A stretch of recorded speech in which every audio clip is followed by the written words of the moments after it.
This is where I imagine there's going to be like some sort of jingle or something in here. Hello and welcome to the first ever WTF Bikes question of the day. I'm Tom, the owner of WTF Bikes, and I'm here to answer a technical question. Just a disclaimer, don't actually follow any advice that I give unless explicitly stated otherwise. Like, I'll tell you, otherwise don't follow my advice. Anyway, today's question is from Jocelyn. Jocelyn says, I've always wondered, you know those ridiculous two-person bikes?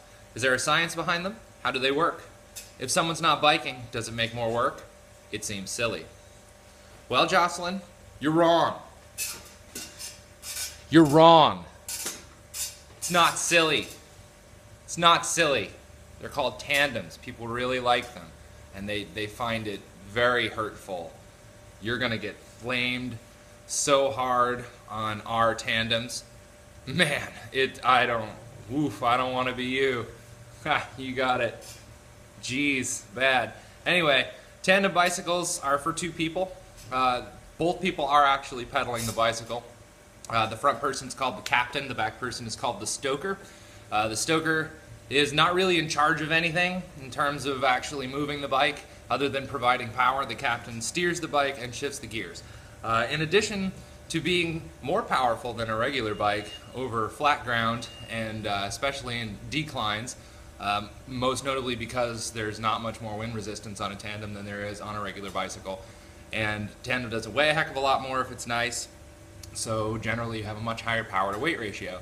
But in addition to that, it's also great for people who are really into butts. If you sit in the back, it's just butts.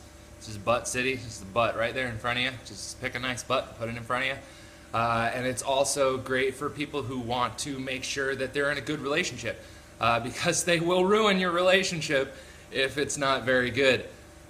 Wow, riding a tandem is a very interesting experience if you've never done it with a significant other. It is truly a relationship test of fire. So anyway, tandem was invented in 1898 by a Danish guy, Michael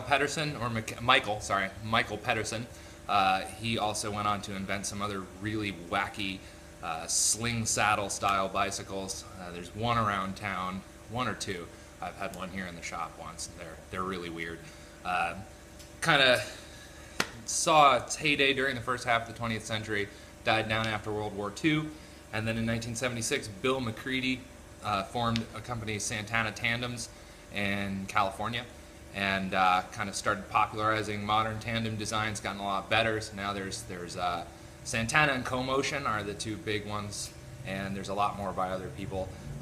Fabulously expensive, but totally worth it if you're into it. So yeah, that's tandems. WTF bike question of the day, number 1. Have a good one.